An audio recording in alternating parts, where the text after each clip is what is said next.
மகா அன்னாபிஷேகம். பக்தர்கள் அனைவருக்கும் வணக்கம். உங்களெல்லாம் இந்த ஆன்மீக சேனல் மூலமாக சந்திக்கிறதுல ரொம்ப சந்தோஷப்படுறேன். நாங்கள் போடுற வீடியோ உங்களுக்கு பிடிச்சா நீங்கள் லைக் பண்ணுங்கள், ஷேர் பண்ணுங்கள். கொளத்தூர் பாபா டெம்பிள் சேனலுக்கு நீங்கள் சப்ஸ்கிரைப் பண்ணுங்கள்.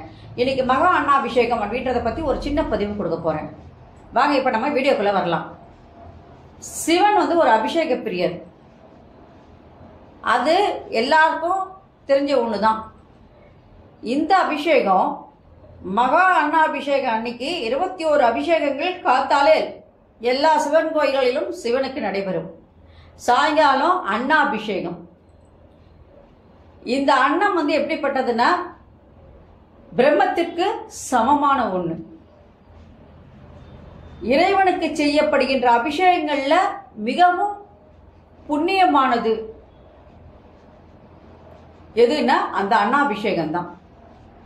அன்னைக்கு தினத்துல பாத்தீங்கன்னா பெரிய சிவன் கோயில்கள் எல்லாம் யஜுர்வேதங்கள் அதே நேரத்துல பாராயணம் செஞ்சிட்டு இருப்பாங்க. யஜுர்வேதத்தையும் அந்த ருத்ரத்தையும் அவங்க அன்னைக்கு பாராயணம் பண்ணிக்கிட்டே இருப்பாங்க காத்தால இருந்து. இதெல்லாம் நம்ம கேட்கறதுக்கு நம்ம காதுக்கு ரொம்ப இனிமையானதாக நம்மளை சொர்க்கத்துக்கு இட்டு செல்வதாக இருக்கும். அன்னாபிஷேகத்தை காணும் போது சோறு கண்ட இடம் சொர்க்கம்னு சொல்லுவாங்க. இது ஏன் சோறு கண்ட இடம் சொர்க்கம்ன்ற பழமொழி அன்னாபிஷேகத்தினால் ஏன் வந்தது அப்படின்னு கேட்டால் அந்த காலத்துல பெரியவங்கெல்லாம் சொல்லி வச்சது. அன்னாபிஷேகத்தை அன்னைக்கு அன்னத்தெல்லாம் நல்லா வடிச்சிட்டு கொஞ்சம் நல்லா ஆற வச்சுட்டு அதுக்கப்புறம் அந்த சிவலிங்கத்தின் மேல முழுவதுமாக மூடும்படியாக அந்த அன்னத்தை வச்சிருவாங்க. அதுக்கப்புறம் அதை காய் கனிகள்லாம் போட்டு அதுக்கு அலங்காரம் பண்ணுவாங்க. மாலைகள் அதுல அலங்காரம் செய்கின்ற அந்த இதெல்லாம் இருக்கு இல்லையா, காதுக்கு கம்மல் இதெல்லாமே என்ன பண்ணுவாங்க, நெத்தியில அவருக்கு விபூதி பட்டை, அதே நேரத்தில் அந்த நெற்றிக்கண் இதெல்லாமே பழங்கள்ல அழகா பழங்கள் காய்கறிகள் இதில் அலங்காரம் பண்ணுவாங்க. மீதி இருக்கிற பழங்களை காய்கறிகள் எல்லாம் கோயிலை சுற்றியும் அலங்காரம் பண்ணி வச்சிருப்பாங்க. இதெல்லாம் பார்க்கறதுக்கு சொர்க்கத்தை நம்ம நேரில் பார்க்குற மாதிரி ஒரு தோற்றத்தை அன்னைக்கு அந்த கோயில்களில் நமக்கு நிச்சயமா கிடைக்கும்.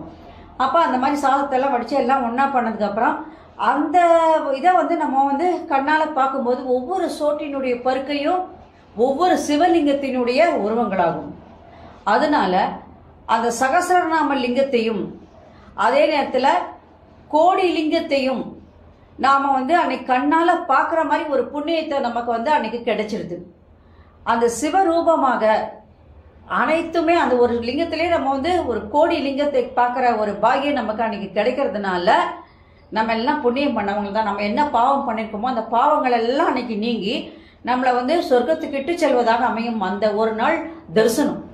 அதனாலதான் சோறு கண்ட இடம், இறைவன் மேல் அந்த அன்னத்தை பார்த்த அந்த நேரம் சொர்க்கம். சொர்க்கத்துக்கு நமக்கு வழிகாட்டுகின்ற காரணத்தினால் அது சோறு கண்ட இடம் சொர்க்கம் என்ற பழமொழியை அன்னைக்கு இறைவனோடு ஒப்பிட்டு கூறுகின்றார்கள் அந்த பெரியவர்கள் எல்லாம். இதுக்கு அப்புறம் இந்த பூஜை வழிபாடுகள் எல்லாம் முடிஞ்சதுக்கு அப்புறம் பாத்தீங்கன்னா அந்த ஆவுடை மேல் இருக்கின்ற அந்த அன்னத்தை அப்படியே எடுத்து கொண்டு போய் ஆறு, ஏரி, குளம் இதில் கொண்டு போய் கரைச்சிருவாங்க. ஏன்னா அங்கே எண்ணற்ற ஜீவராசிகள் அந்த நீருக்குள்ள இருக்கு.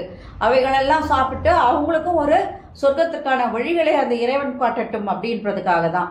ஆனால் அந்த நாளில் யாராக இருந்தாலும் சரி, எந்த பாவம் பண்ணியிருந்தாலும் அந்த பாவங்களை அந்த நிமிஷம் நீங்குவதற்கான வாய்ப்புகளை அந்த அன்னாபிஷேகமானது தந்து விடுகிறது. அது மட்டும் இல்லை, அது மீதி இருக்கிற சாப்பாட்டெல்லாம் எடுத்து தயிர் சாதம் ஒன்றா பண்ணி என்ன பண்ணுவாங்க, எல்லாருக்கும் அங்கே இருக்கிற பக்தர்கள் அனைவருக்கும் கொடுப்பாங்க. அதனால அந்த தயிர் சாதம் ஒவ்வொன்றும் நமக்கு கிடைக்குது அப்படின்னு சொன்னால் அதில் என்ன கருதுக்கணும்னா நல்ல அதிர்வுகள் இருக்கும், கதிர் வீச்சுக்கள் இருக்கும். இதெல்லாம் கிடைச்சா அந்த அன்னம் நமக்கு அந்த நேரத்தில் கிடைக்குது அப்படின்னு சொல்லும்போது நம்முடைய பாவங்கள் நீங்கி நம்மளை புண்ணியத்திற்கு அதை இட்டுட்டு போகுது. அப்போ நம்ம என்ன பண்ணுறோம், புண்ணியம் செய்தவர்களாக தான் நேராக நம்ம சொர்க்கத்தை சென்று அடைகின்ற ஒரு மகா புண்ணியத்தை தரக்கூடிய ஒரு நாளாக இந்த அன்னாபிஷேக நாள் இருப்பதனால தான் அந்த மகா அன்னாபிஷேகம் என்று நாம் சொல்கின்றோம். ஏன்னா சிவனை கோடிக்கணக்கான சிவலிங்கங்களே ஒன்றா சேர்க்கின்ற பார்க்கின்ற ஒரு பாகியம் நமக்கு அந்த நாளில் கிடைக்குது. இந்த வருஷம் இந்த அன்னாபிஷேகம் என்னைக்கு வருதுன்னு பார்த்தீங்கன்னா 5/11/2025 புதன்கிழமை, அதாவது ஐப்பசி மாதம் 19வது நாள் இந்த பண்டிகை கொண்டாடப்படுது. இந்த அன்னாபிஷேக நாளில் நீங்கள் யாரும் தவற விடக்கூடாது. கூடுமானவரை கோயிலுக்கு சென்று நம்ம பார்க்கலாம். சில பேர் பார்த்தீங்கன்னா வீட்லயே என்ன பண்ணியிருப்பாங்கன்னா லிங்கம் இருக்கிறவங்க அன்னத்தை வடிச்சு அது நல்லா ஆற வச்சுட்டு அதுக்கப்புறம் அதுக்கு அலங்காரம் பண்ணி அன்னாபிஷேகத்தை வீட்டில் கொண்டு அவங்களும் சாப்பிட்டு அந்த அன்னத்தை 4 பேருக்கு கொடுக்குறவங்களும் இருக்கிறாங்க. அதுவும் பார்க்கலாம். அதோட கோயிலுக்கு சென்று பார்க்கும் பொழுது நாம் சொர்க்கத்தை நேரில் சென்று அடைவதாக அமையும். அதனால் அன்னாபிஷேகம் என்பது நம் பாவத்தை போக்கி புண்ணியத்திற்கு வழிகாட்டக்கூடியதாக அமைகின்ற ஒரு நாள் தான் அது. அந்த ஒரு நாளில் நம்ம தவற விடாம கண்டிப்பாக போய் இறைவனை சிவபெருமானை நாம் தரிசனம் செய்ய வேண்டும். நன்றி, வணக்கம்.